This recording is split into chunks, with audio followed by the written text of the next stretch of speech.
Salut à tous, c'est Coraline. Alors aujourd'hui, on va faire un voyage dans le temps pour arriver jusqu'en 1982. Pourquoi? Parce qu'en 1982 est sorti le premier Creepshow. Pas les contes de la crypte, Creepshow. Creepshow, c'était un film avec plusieurs histoires horrifiques comiques à l'intérieur.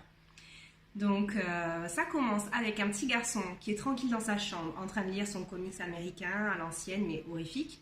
Son père qui arrive, qui le punit, qui jette le magazine par la fenêtre. De là, la caméra suit le magazine, les pages s'ouvrent et on rentre dans les histoires. Super. Donc franchement, c'était un bon souvenir à l'ancienne, vraiment avec les histoires toujours originales, comiques, horrifiques, mais vraiment sympa. Ensuite, en 1987, ils ont sorti Creepshow 2. Ok, mais toujours pareil, plusieurs histoires à l'intérieur, vraiment le style décalé, mais qui est vraiment sympa. En 2006, il y a eu le troisième. Je ne peux pas vous donner mon avis sur le troisième parce que je ne savais même pas qu'il existait jusqu'à ce que je m'enseigne sur Internet. Et puis en 2019, ils ont sorti la série. Alors la série, vraiment, elle est originale. Elle fait penser au style à l'ancienne, ça on ne peut pas dire le contraire. Ça commence donc avec 6 épisodes pour le moment, 5 en VO sous-titré et le dernier, le 6e, en VO non sous-titré. Donc dans une histoire, il y a 2 histoires. Dans un épisode, je veux dire, deux histoires. Et elles sont courtes, donc ça, c'est vrai que c'est quand même sympa, ça se regarde facilement.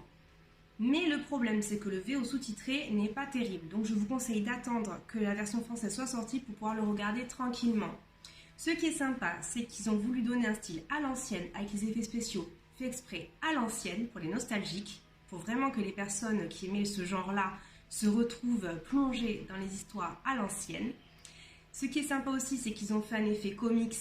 Donc c'est-à-dire qu'on peut avoir une scène ici, de là, ça devient un effet un peu dessin comics, et on arrive dans la bulle d'à côté avec la suite de l'histoire. C'est un effet quand même qui est assez original et qui est assez sympa pour vraiment nous donner l'effet d'être dans le bouquin. Les effets spéciaux sont vraiment souvent mal faits à l'ancienne, mais c'est vraiment pour être dans cette ambiance-là. Voilà, je préfère vous le dire, vous dites pas tiens c'est une série mal faite, non, c'est vraiment pour les fans de Creepshow à l'ancienne, de retourner dans cette ambiance. Alors, si je dois vous donner un conseil, ça serait regarder cette série entre potes, vraiment, avec style vos amis avec qui vous regardez vos épisodes quand vous étiez plus jeune. Et vraiment, pas se prendre la tête. Regardez ça tranquillement. Après, il y a des épisodes qui sont un peu moyens, on va dire. Ils peuvent être un peu moyens, mais d'autres un peu plus recherchés. Il y a des acteurs connus aussi à l'intérieur. Franchement, je ne m'attendais pas à voir certains acteurs, comme celui qui joue dans Jigsaw, un que j'aime beaucoup qui est dans Supernatural. Donc ça m'a fait plaisir quand même de tomber là-dessus. Et vraiment, l'épisode de l'épisode 6, là, le premier épisode, la première histoire, je veux dire, excusez-moi.